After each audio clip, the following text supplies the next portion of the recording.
سخت‌ترین کار براتون چیه؟ فهموندن حرف به یک آدم نفهم سخت‌ترین کار. یه کسی که یعنی نمیخواد که بفهمه. من اون خیلی کار سختیه ولی شما میتونی انجامش ندی.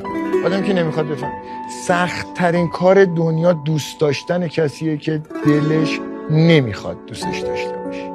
این خیلی سخته. ولی تو مایلی که دوستش داشته باشی. من کارهای سخت رو دوست دارم. اون به نظرم غم انگیزه، سخت نیست. کسی که نمیخواد دوستش داشته باشی سری با بهش بگید خب خدا نگهدار. خب تو نمیتونی که دوستش نداشته باشی. ولی میتونی به یارو آدم نفهم مثلا حرف نزنی بگی با نمیفهمی ولش کن.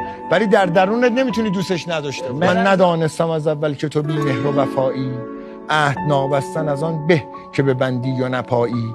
دوستان عیب کنندم که چرا دل به تو دادم، باید اول به تو گفتن که چون این خوب چرایی.